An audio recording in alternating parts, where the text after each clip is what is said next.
Terima kasih. Mari kita bersatu dalam doa dan buka hati kita bagi Dia untuk diisi oleh kebenaran firman Tuhan pada pagi hari ini. Bapa, hati kami telah siap untuk mengalami kasih-Mu lewat firman. Urapi kami semua, berkati kami semua. Bila ada kekuatan, kuasa kegelapan, roh jahat, kuasa setan iblis, kami usir dalam nama Tuhan Yesus. Kami minta firman Tuhan menjadi berkat yang besar bagi kami di tempat ini, bagi keluarga kami, bagi jemaat-jemaat-Mu yang tidak sempat hadir, bahkan juga bagi anak-anak Tuhan, bagi banyak orang yang mendengar, melihat dan mendengar firman Tuhan ini. Ya, mereka semua boleh diberkati oleh firman-Mu, karena kami tahu firman-Mu tidak pernah berubah, dahulu, sekarang, selamanya. Firman-Mu kekal. Di dalam nama Tuhan Yesus kami siap mendengarkan firman-Mu. Terima kasih buat anak-anak-Mu yang melayani pagi ini. Urapi pakai mereka lebih dahsyat, lebih heran lagi untuk Tuhan. Terima kasih, berkati seluruh jemaat-Mu, berkati kami semua. Di dalam nama Tuhan Yesus kami berdoa, kami mengucap syukur. Yang siap diberkati, yang siap mengalami berkat firman Tuhan, kita katakan amin sama-sama. Amin, amin. Sekali lagi beri tepuk tangan buat Tuhan kita. Karena Tuhan kita, Tuhan yang hebat, Tuhan yang dahsyat, Tuhan yang luar biasa. Terima kasih teman-teman yang melayani pagi ini. Semua diberkati, amin. Ya, pujian penyembahan yang luar biasa yang bisa membawa kita untuk mengalami berkat-berkat Tuhan. Pada pagi hari ini Bapak Ibu yang dikasihi Tuhan, kita akan melanjutkan seri khotbah kita. Ya, kita berbicara tentang kasih. Hari pertama, seri pertama, kasih itu sabar. Seri kedua, kasih itu murah hati. Dan dua minggu yang lalu, kasih itu tidak cemburu.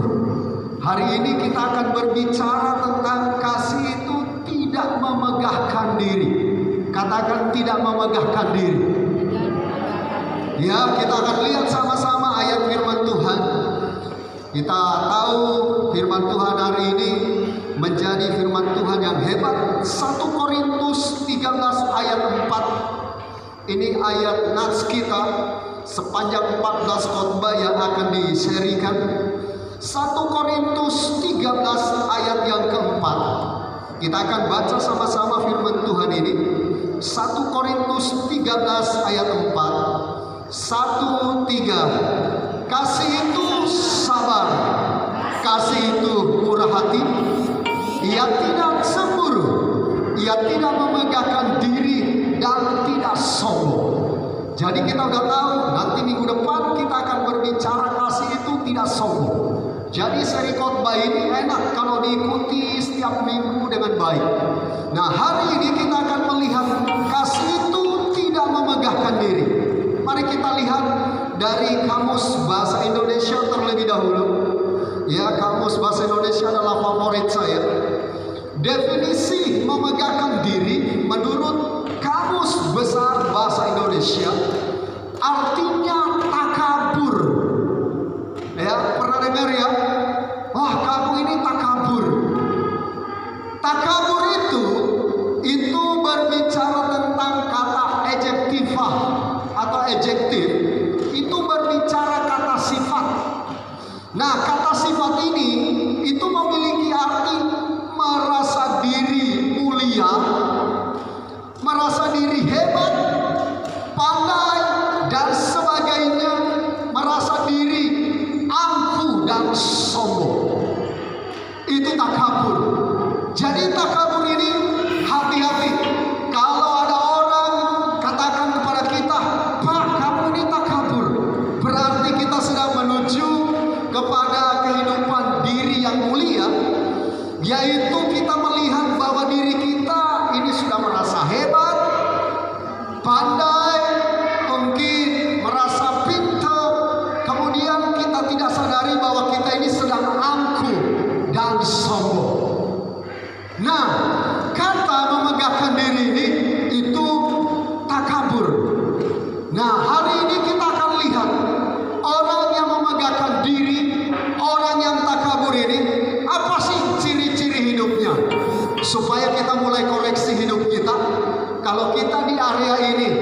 cepat-cepat mau bertobat. Yang percaya katakan amin. Mari kita lihat ciri-ciri kehidupan orang yang memegahkan diri atau takabur. Ada 3 T yang saya temukan ciri-ciri orang yang memegahkan diri atau takabur. Ada 3 T. T yang pertama, tidak tahu melibatkan Tuhan dalam kehidupannya. Jadi takabur atau memegahkan diri, orang yang seperti ini ciri-cirinya tidak tahu melibatkan Tuhan dalam hidupnya. Mari kita lihat Yesaya 10 ayat 13. Ini berbicara tentang kehidupan seorang raja Asyur, seorang raja yang memerintah kota yang besar namanya Asyur, tapi dia adalah orang yang takabur. Loren sama itu dulu. Diamnya nak. Mari kita lihat Yesaya 10 ayat 13. Yesaya 10 ayat 13. Kita akan baca sama-sama. Yesaya 10 ayat 13. 1-3. Sebab Ia telah berkata, dengan kekuatan tanganku aku telah melakukannya, dan dengan kebijaksanaanku, sebab aku berakal budi, aku telah meniadakan batas-batas antara bangsa, dan telah merampok persediaan mereka. Dengan perkasa aku telah menurunkan orang-orang yang duduk di atas tahta. Ini dahsyat. Ini satu contoh seorang yang takabur, seorang raja satu kota yang besar. Dia berkata bahwa dia itu bisa. Nah, secara tidak sadar, kadang-kadang kita ini, kalau kita sudah berhasil, kalau kita sudah mengalami mujizat dan berkat, kadang-kadang kita merasa takabur juga.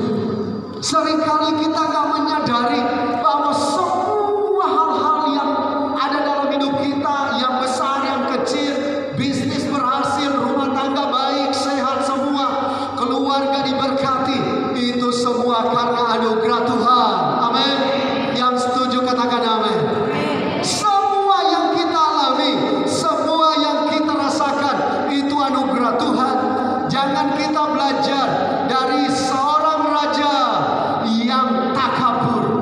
Alkitab menuliskan banyak orang-orang yang takabur, banyak orang-orang yang membanggakan diri. Ada juga nelayan-nelayan yang berhasil dapat ikan, kemudian mereka berkata bahwa ini karena saya hebat. Kita mungkin berhasil, usaha bisnis kita berhasil, dan kita mulai berkata kita hebat. Hati-hati, itu kita sedang masuk kepada takabur atau kepada memegahkan diri. Hari ini kita mau berkata bahwa hidup kita ini milik Tuhan. Jangan ikuti gaya orang hidup yang takabur, tapi setiap kita dapat berkat yang besar, yang kecil, selalu kita berkata semua karena Tuhan. Amin. Berapa banyak kita berkata semua karena Tuhan? Kalau Bapak Ibu punya rumah, punya mobil, punya sepeda motor, punya sepeda, punya apa saja di rumah, punya uang banyak, punya deposit, punya ladang, punya kekayaan yang banyak, itu semua karena Tuhan. Waktu saya ada di Kota Padang, kemudian saya bertemu dengan satu anak Tuhan, sudah tua. Waktu itu dia salah satu orang yang memberkati saya. Saya masuk di Kota Padang itu, melayani di Kota Padang. Itu saya komitmen. Saya bilang pokoknya hasil pertama, saya dapat gaji pertama, saya melayani di Kota Padang ini, saya kasih semua untuk pekerjaan Tuhan. Boleh diikuti, boleh juga tidak, karena ini gak boleh dipaksa. Ini iman dalam diri saya. Dan saya ingat tibalah waktunya untuk saya gajian pelayanan pertama di Kota Padang. Gereja ini punya ibadah 2, pagi dan sore. Ibadah pagi saya sudah dapatkan itu gaji pertama saya masukkan amplop, saya kasih semua di gereja. Tapi karena saya nggak punya banyak uang. Wah, setelah saya udah kasih semua, pikiran manusia saya mulai mikir, waduh, nanti malam makan apa ya? Gak ada lagi duitnya. Tapi mau gak mau diserahkan semua karena sudah komitmen. Udah diserahin semua masuk amplop. Nah, memori saya secara manusia mulai berpikir, bagaimana ya nanti malam habis ibadah malam, gak mungkin saya minta sama teman-teman untuk makan. Tapi saya tetap yakin, selesai ibadah pagi, beresin tempat ibadah, kemudian naik ke atas, santai, doa, tibalah ibadah sore. Singkat cerita, ibadah sore selesai, saya lagi bereskan kursi-kursi dan dilipat. Tiba-tiba ada seorang bapak panggil saya, Mas Kaleb, karena saya mungkin dari Jakarta, jadi dipikir dia ini orang Jawa, panggil Mas aja. Mas Kaleb sini. Waduh, dalam hati saya orang baru dipanggil sama bapak, udah umur juga sih. Wah, salah apaan saya dalam hati? Salah apaan? Jangan sampai buat kesalahan baru pelayanan pertama lagi. Singkat cerita, dia bilang, Mas Kaleb, maaf, ini ada berkat. Rupanya nyalain amplop. Saya mau kasih tahu sama Bapak Ibu, itu amplop itu nilainya 2 kali lipat dari yang saya persembahkan. Beri tepuk tangan. Jadi selesai ibadah itu, enjoy. Wah, nasi padang langsung. Lihat cara Tuhan itu hebat. Tapi saya mau soroti Bapak ini. Bapak ini itu punya perusahaan granit dan dia punya 7 bukit, yang bukit itu semua mengandung granit. Itu tahun 2000-an itu granit 1 meter aja itu sudah 400 ribuan. Jadi ini Bapak ini luar biasa. Tapi yang saya mau kasih tahu, ini Bapak orang yang rendah hati, bukan orang yang takabur atau memegahkan diri. Lihat, kita harus belajar sesuatu. Nah, hari ini Raja Asyur, raja yang angkuh, raja yang sombong, raja yang memegahkan diri. Nah, kita tidak boleh mengikuti kehidupan seperti itu. Apapun yang Tuhan izinkan dalam hidup kita, pulang dari tempat ini mungkin ada bapak, ada ibu yang alami mujizat yang besar. Ada orang kirim berkat dalam jumlah besar. Kita harus berkata, semua karena Tuhan. Amin. Kita mungkin dagang, gak banyak untungnya, tapi kita selalu berkata, ini semua karena Tuhan. Sehingga kita tidak masuk di golongan yang tidak melibatkan Tuhan dalam hidup. Ada contoh di Alkitab dalam Perjanjian Baru Lukas 12. Ada orang kaya dan dia berkata begini, hai jiwaku, tenanglah jiwaku. Kemudian dia mulai berpikir, semua lumbung-lumbung saya yang kecil saya akan rombak. Kemudian saya akan bangun yang baru dan saya akan isi penuh semua lumbung-lumbung saya. Dan dia berkata, hai jiwaku, tenanglah, bersenang-senanglah. Dan lihat, di ending perkataan dia itu, firman Tuhan bilang apa? Hai kau orang bodoh, tonight, malam ini juga jiwamu akan aku ambil. Lihat, orang yang tidak melibatkan Tuhan, perkara besar dengan Tuhan, dia akan berurusan keras dengan Tuhan. Dan orang yang kata takabur ini, itu sebenarnya kalau kita teliti, itu termasuk golongan yang sombong. Tapi kasih itu tidak sombong, saya tidak gabungkan hari ini. Karena saya tahu saya akan bahas minggu depan, kasih itu tidak sombong. Itu areanya akan lebih dahsyat lagi. Dan hari ini Bapak Ibu, setiap kali kita libatkan Tuhan dalam kehidupan kita, yang siap libatkan Tuhan beri tepuk tangan bagi dia. Haleluya. Kenapa? Karena Alkitab jelas sekali, di luar Tuhan kita tidak bisa berbuat apa-apa. Amin. Setiap kita yang ingin buka usaha, libatkan Tuhan. Kitab Yakobus berkata, kalau kita merencanakan segala sesuatu, mari kita libatkan Tuhan. Kalau ciri-ciri orang yang takabur, dia tidak mau melibatkan Tuhan. Tapi kita anak-anak Tuhan, kita akan terus melibatkan Tuhan sampai kapanpun dan dimanapun kita berada.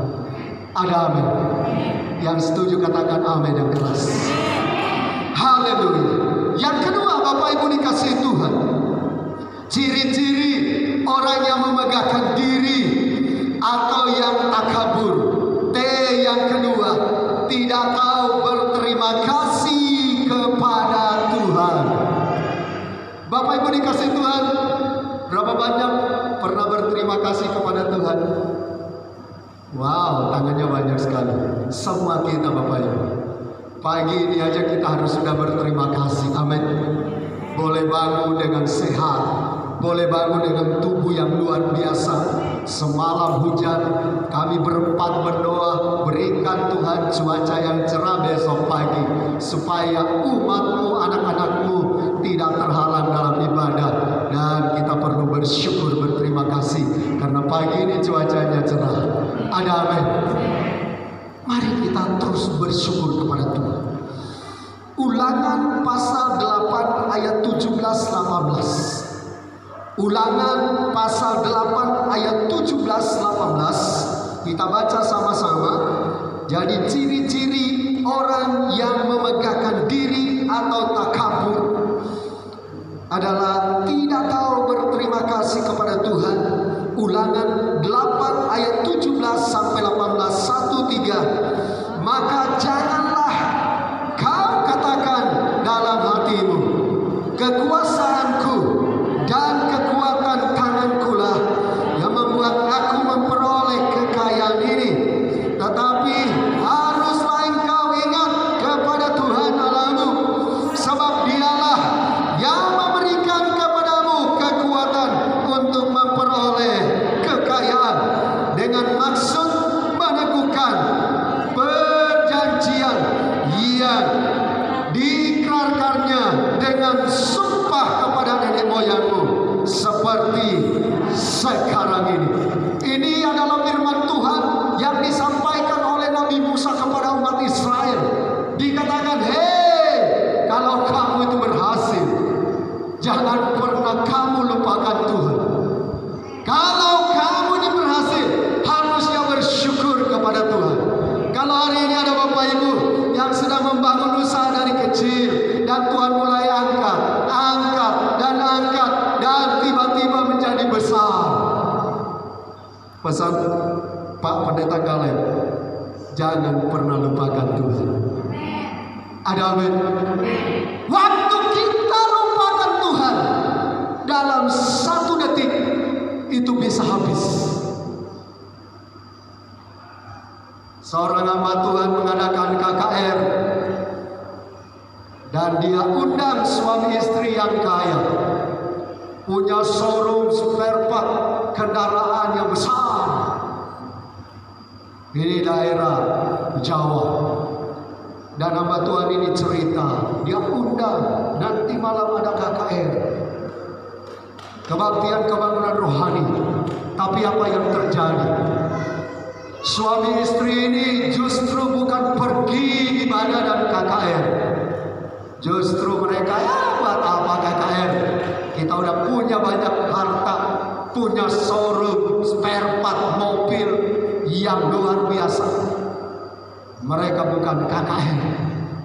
Mereka pergi ke bioskop, nonton. Apa yang terjadi? Rupanya 2 jam mereka nonton, ya, sama santainya ya. Biasanya nonton sama santainya 2 jam, kemudian mereka pulang. Mereka kaget. Mereka pulang kayaknya di jalur yang sama. Tapi kok showroom kita, tempat tinggal kita, karena sekaligus tempat tinggal kok gak ada ya?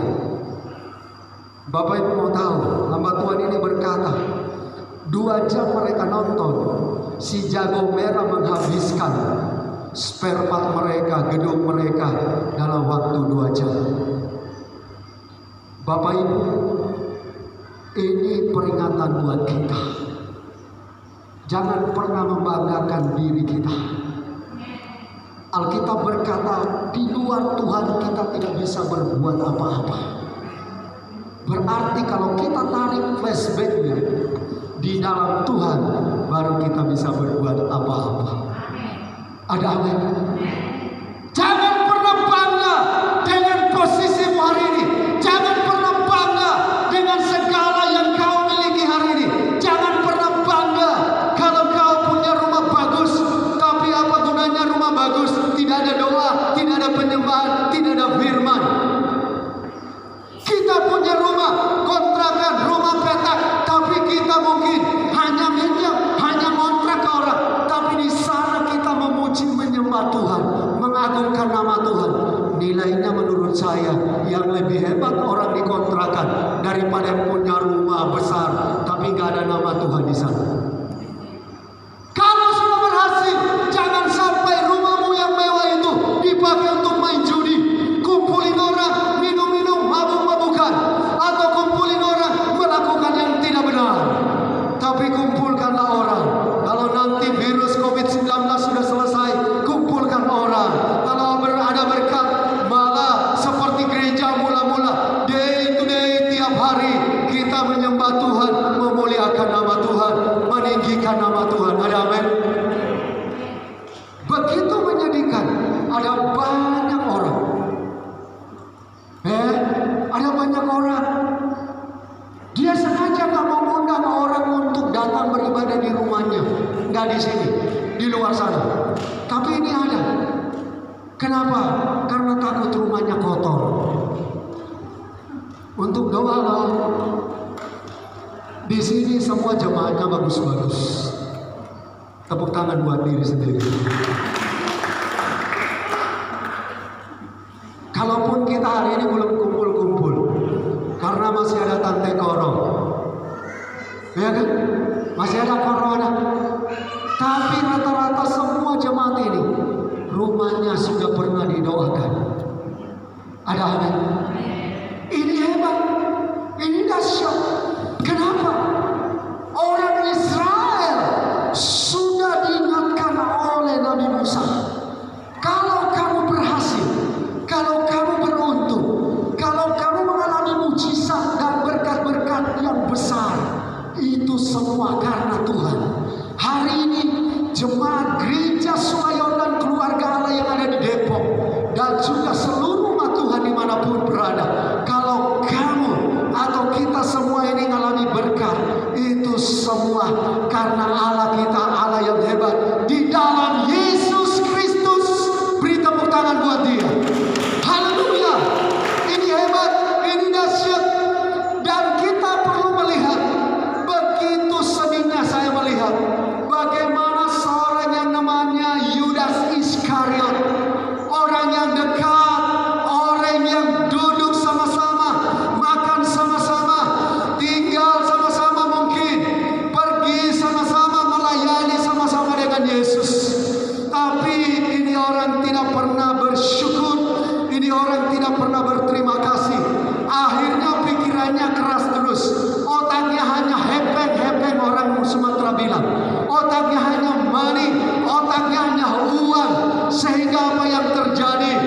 Bukan kasih karunia yang dia dapat, bukan ucapan syukur yang dia sampaikan kepada Yesus, tapi dia sampai menjual Yesus. Kenapa? Karena dia tidak melihat sesuatu yang indah di dalam kehidupan Yesus. Pada pagi hari ini, lihat sesuatu yang indah di dalam kehidupan Yesus. Dia telah memberikan seluruh hidupnya untuk keselamatan kita semua. Yesus itu mutiara yang terindah. Mutiara itu sudah indah, tapi Yesus itu yang terindah. Ada apa? Ini hebat.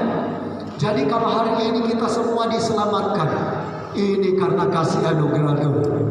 Ini semua karena cinta Tuhan. Yudas gagal, orang yang angkuh, orang yang takabur, ending hidupnya gantung diri. Yudas gantung diri, ususnya terburai, dan dia mati tidak terhormat. Murid Yesus loh, murid yang gagal. Ada khotbah saya di YouTube, ada murid yang berhasil, ada murid yang gagal. Berbeda dengan Injil Yohanes 4 yang menceritakan seorang wanita yang ditanya sama Yesus di pinggir sumur Yakub, "Hai wanita, panggil suamimu." Wow. Wanita bilang, "Saya gak punya suami." "Oh betul, karena yang ada sama kamu memang bukan suami." Seorang yang suka berzina, tapi dia memberikan hidupnya, dia menyerahkan hidupnya kepada Tuhan. Hari itu dia bertobat, hari itu dia menerima Yesus sebagai juru selamat, dan dia pulang ke kotanya. Dia menjadi berkat yang besar. Ada banyak orang bertobat lewat wanita ini. Kita semua orang berdosa. Roma pasal 3:23 jelas sekali bahwa kita semua ini orang berdosa, tapi oleh darah Kristus kita sudah ditebus, dan hari ini kita siap menjadi berkat bagi banyak orang. Kesempatan bagi kita di saat-saat seperti ini untuk membawa Injil, untuk membawa cerita tentang Yesus, bersaksi. Dan mulai hari Rabu besok kita nanti ada online komsel kita, komsel gabungan. Kita akan gabung sama-sama lewat online, dan kita akan mulai cari kesaksian-kesaksian yang baik yang bisa membangun orang lain. Untuk siapa? Untuk kemuliaan Tuhan. Ada amin. Hari ini kita belajar dari Yudas Iskariot gagal, tapi wanita yang berdosa, yang hidupnya berzina. Bayangkan saja, sudah beberapa orang dia hidup tanpa pernikahan, tapi dia bertobat, dia cari Tuhan, dia menjadi berkat yang besar. Hari ini pulanglah Bapak Ibu yang sudah Tuhan urapi, yang Tuhan sudah selamatkan, dan kita siap menjadi berkat buat orang-orang di sekeliling kita. Yang setuju katakan amin. Haleluya. Yang terakhir Bapak Ibu dikasihi Tuhan, kasih itu tidak memegahkan diri. Memegahkan diri sama dengan orang yang takabur, orang yang sombong, angkuh. Dan hari ini ciri-ciri yang ketiga dari orang yang memegahkan diri atau takabur, T yang ketiga, tidak tahu jika ia semakin jauh dari Tuhan. Wow, mari kita lihat Yesaya 10 ayat 15 ini berbicara tentang Raja Asyur. Yesaya 10 ayat 15, kita baca sama-sama 1-3. Adakah kapak memegahkan diri terhadap orang yang memakainya, atau gergaji membesarkan diri terhadap orang yang menggunakannya? Seolah-olah gadah menggerakkan orang yang mengangkatnya, dan seolah-olah tongkat mengangkat orang yang bukan kayu. Ini luar biasa. Ada satu gambaran yang hebat dalam firman Tuhan. Digambarkan gak mungkin deh gergaji itu bisa motong kayu sendiri. Pasti ada yang menggerakkan. Nah, itu gambarannya apa? Tidak mungkin manusia itu bisa bergerak sendiri. Pasti ada yang maha kuasa yang berkuasa. Tetapi Raja Asyur begitu angkuh. Dia kian hari makin jauh, makin jauh, makin jauh. Demikian di dalam kitab Kejadian, bagaimana Kain setelah membunuh Habel, dia makin jauh, makin jauh, makin jauh dari Tuhan. Hari ini saya mau kasih tahu sebagai hamba Tuhan, hidup kita jangan pernah sampai makin jauh dengan Tuhan. Alkitab berkata justru hati kita harus melekat kepada Tuhan. Amin. Hari lepas hari kita harus semakin dekat dengan Tuhan. Kita tidak tahu Tuhan Yesus datang kapan. Walaupun banyak sekarang kesaksian-kesaksian, adalah yang bersaksi dapat mimpi, adalah yang dapat penglihatan, adalah yang dibawa ke surga. Ya kita gak mau urusin mereka. Tapi yang kita persiapkan adalah iman yang besar dalam diri kita. Mau sebentar malam Tuhan Yesus datang, setiap kita siap. Amin. Saya selalu ingati dua anak saya. Kalian berdua tidak bisa mau ke surga nebeng papi. Walaupun papi ini hamba Tuhan, gak bisa. Masa mesti diikat? Tidak bisa. Ke surga itu urusan pribadi lepas pribadi. Amin.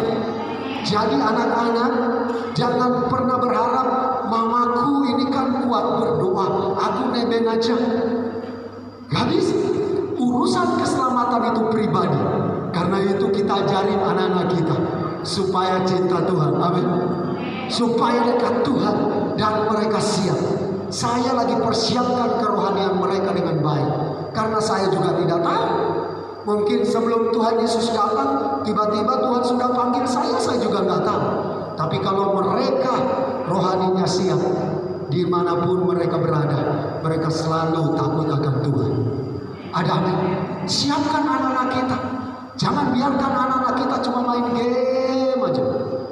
Dorong mereka baca firman Tuhan. Dorong mereka merenungkan firman Tuhan. Ada amin. Pandu mereka. Ya, akhir zaman ini orang tua gak mau ribet. Anaknya supaya gak ganggu, tinggal kasih aja handphone. Nih nak, udah terserah dia. Mau kelana ke YouTube, mau kelana ke Google, mau kelana kemana. Itu adalah kesalahan kita. Waktu kita dorong mereka belajar, mereka gak mau belajar lagi. Kenapa? Mereka sudah terpikat dengan game yang ada di handphone. Kita harus dorong mereka. Ada waktu untuk main game dan berikan waktu yang terbaik buat Tuhan. Berikan waktu mereka yang terbaik untuk belajar. Ada amin? Ya, sekarang masalahnya besar. Karena waktu kita sebelum sekolah seperti saat ini, kita selalu larang anak-anak kita tidak boleh megang handphone lama-lama. Sekarang karena harus join di sekolah, jadi serba salah. Tetapi saya mau kasih tahu, kalau urusan sekolah harus dibantu. Tapi kalau dia menghabiskan waktu hanya main game, hati-hati. Kita harus ajak anak-anak kita untuk dekat sama Tuhan. Ada amin. Jelasin tentang Tuhan. Bapak-bapak udah capek kerja, jangan pulang langsung tepar di tempat tidur. Ambil waktu dulu dengan anak-anak. Sampaikan dulu firman Tuhan. Ajak mereka doa sama-sama. Ingatkan mereka. Sekarang anak-anak sekarang kalau diajak doa sejam aja udah ngeluh. Betul. Tapi coba suruh pegang handphone 5 jam bisa kuat. Jadi kita harus rubah mindset mereka bahwa Tuhan itu segalanya. Jadi hari ini kita lihat bahwa orang yang takabur itu biasanya hidupnya makin hari makin jauh dengan Tuhan. Hari ini kita mau bukan makin jauh, tapi makin dekat. Sampai pengangkatan, sampai kita dipanggil Tuhan, hidup kita menjadi sempurna di dalam Tuhan. Ada amin? Jangan menjauh. Kadang-kadang orang Kristen ini gampang putus asa. Doanya belum dijawab udah putus asa. Ngapain lagi? Join doa ngapain? Doa saya juga udah 5 tahun yang lalu belum dijawab-jawab.